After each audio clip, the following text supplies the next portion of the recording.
Hoje foi um dia histórico.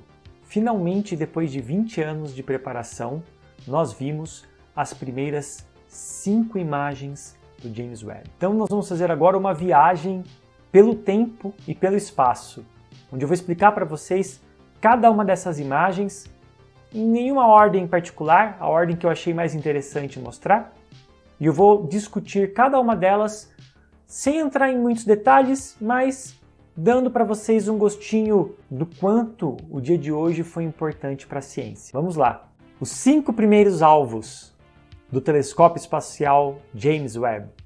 Número 1.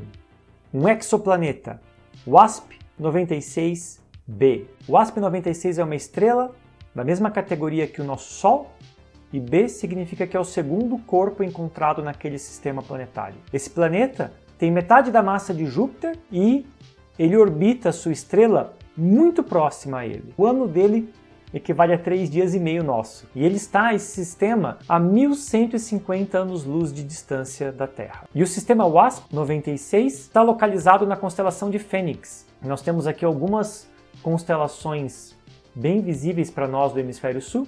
E aqui está a constelação da Fênix. E em algum lugar desse quadradinho é onde está o sistema WASP. Mas nós não vimos o planeta. O que nós vimos foi a composição detalhada da atmosfera de um exoplaneta. Ela foi medida através do método do trânsito. A estrela WASP-96 com o seu planetinha, que quando passa na frente, a atmosfera do planeta bloqueia parcialmente a luz da estrela. E aqui você tem um gráfico que eles mediram da luz da estrela sendo absorvida momentaneamente por algumas horas e depois voltando ao normal. E essa absorção, que se você olhar aqui na escala lateral, foi de pouco mais de 1%, quase 1,5%, é suficiente para buscar quais comprimentos de onda ou quais cores da luz foram mais ou menos absorvidas. E isso nos dá uma ideia de que elementos tem lá. Em especial, detectaram água. Água no estado de vapor ou uma pequena quantidade de nebulosidade.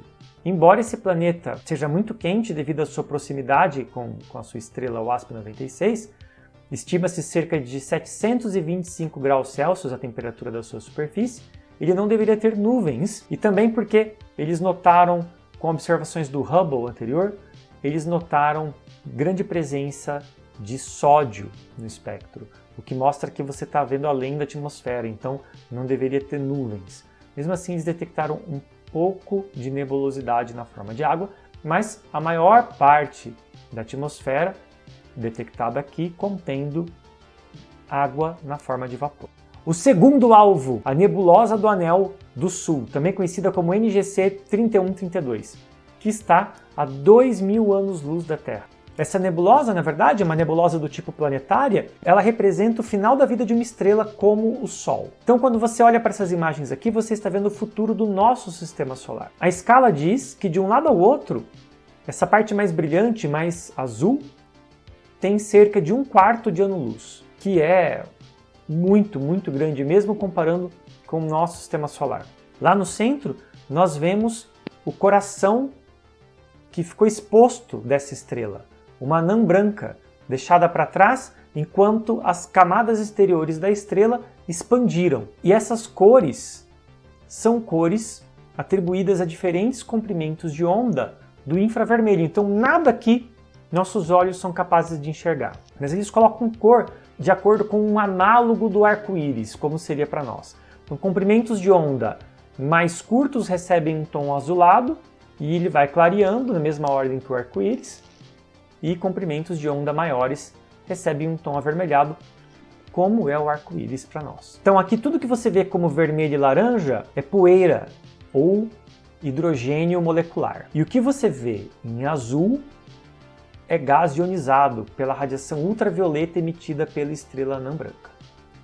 E mais, não tem uma estrela só. Essa estrela, antes de chegar ao fim da vida, ela tinha uma companheira, era um sistema binário, com 2 estrelas. A segunda estrela está envolvida na poeira. Mas nessa outra imagem, feita com infravermelho médio, com comprimentos de onda maiores, nós temos visível a companheira, a segunda estrela ali dentro. E aqui uma curiosidade, o que aparece como vermelho nessa foto, representado aqui pelo nome do filtro óptico utilizado para filtrar essa luz, esse F470N, é um comprimento de onda mais curto do que o que é representado como azul nessa foto. Então uma parte do que você está vendo aqui como vermelho, como poeira, parece como azul aqui. Mas nesse caso é possível ver ventos estelares que atravessam os poros, os buracos dessa nebulosa e deixam rastros. Fico impressionado com como essa imagem é detalhada. E tenha em mente que daqui a aqui tem 1/4 de ano-luz, ou seja, a luz emitida pelo gás deste lado da nebulosa leva cerca de 3 meses para atravessar toda essa região e chegar do outro lado. É muito grande.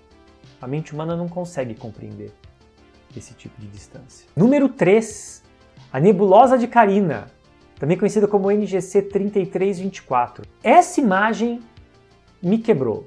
Essa imagem quebrou a minha cabeça. Localizada na constelação de Carina, também conhecida como a Grande Caravela, no mapa aqui é possível ver essa região um pouco mais rosa, bem perto do Polo Sul, nas proximidades do Cruzeiro do Sul. Próxima vez que você olhar o Cruzeiro do Sul no céu, lembre-se que a nebulosa de Carina está ali do lado. Mas antes de mostrar a imagem do James Webb, eu quero começar por esta imagem.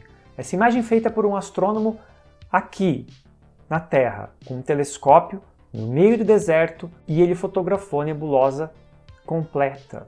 Mas o que interessa para nós hoje é essa pequena bolha aqui no canto. E é uma bolha mesmo, porque nós temos uma estrela azul jovem que nasceu ali no meio e começou a soprar o gás para longe, limpando o espaço ao redor dela. Se a gente der um zoom nesse pedaço aqui, e eu vou virar ele 90 graus, dá para ver melhor o que eu quero dizer. Então aqui as estrelas mais jovens, soprando com sua luz, com seu vento solar, e limpando o gás da nebulosa, e aí cria essa espécie de bacia. Eu vou dar um zoom nessa parte, e nesse momento, tenha em mente que isso daqui é a melhor imagem possível de ser feita da Terra com um telescópio relativamente pequeno. Tem telescópios grandes que poderiam fazer uma imagem melhor, mas essa imagem aqui, realmente, ela tem uma qualidade muito boa para o telescópio terrestre. E agora eu vou mostrar o que o Hubble fez, o antecessor do James Webb. Olha a diferença entre o que nós conseguimos ver da Terra e o que o telescópio espacial Hubble viu. Tá aqui a imagem original do Hubble e aqui a imagem do James Webb. A riqueza de detalhes é sem precedentes. Essa imagem acabou comigo. Me quebrou. Não tenho palavras para descrever essa imagem. Vou mostrar para vocês uma animação que eu fiz. As cores são reduzidas, mas é possível ver como que a imagem ganha detalhes na transição da fotografia do Hubble para o James Webb. É impressionante que mesmo com menos cores, é possível ver o ganho de detalhe nessa imagem. A nebulosa de Carina é um berçário de estrelas. Em particular, essa região da nebulosa é conhecida por ser muito ativa na formação de estrelas. Esses pequenos pontinhos que parecem cristais nas dunas do deserto são estrelas nascendo. De acordo com a escala, essa distância aqui são 2 anos-luz. Então, a luz leva muito tempo para atravessar de um lado ao outro. Só esse pedacinho da nebulosa de Carina. Imagine todo o resto. Tem detalhes aqui para a gente se perder. Para mim isso aqui lembra dunas do deserto ou uma região montanhosa. É muita informação. O James Webb também fotografou essa mesma região, porém um pouco mais aproximado, com outro instrumento que enxerga infravermelho médio. E aí a gente remove um pouco daquela poeira e fica com o coração das estrelas nascendo. Em especial me chamou muita atenção esse pedacinho aqui. Eu fiquei muito curioso para saber o que era isso, então eu dei um zoom aqui e é muito surpreendente.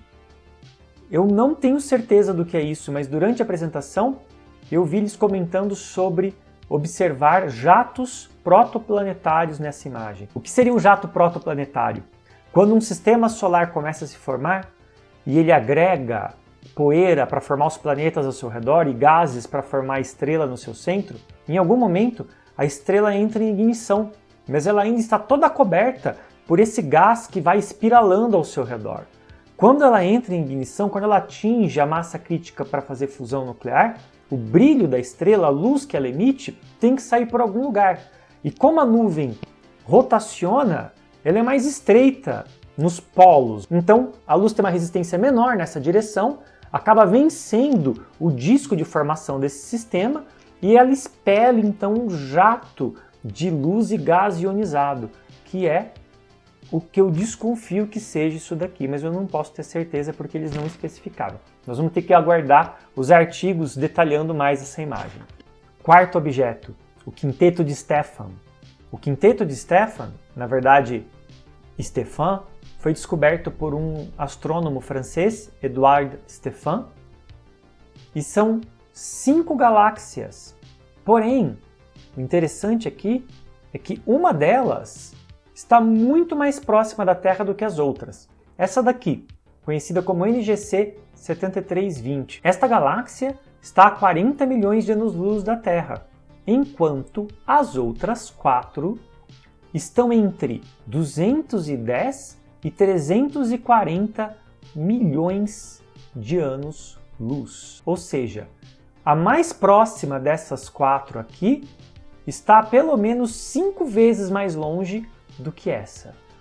Isso dá para a gente uma ideia de que, na verdade, esta galáxia aqui, este objeto, é menor do que as outras, porque aqui ela parece do mesmo tamanho, mas ela está a 1/5 da distância da mais próxima das outras. E por que esse objeto é interessante? Porque essas outras 4 galáxias estão num processo de fusão, que é exatamente o que já aconteceu no passado com a nossa galáxia, com a Via Láctea, que se fundiu com outras menores, e que vai se repetir no futuro, quando a Via Láctea se fundir com a galáxia de Andrômeda.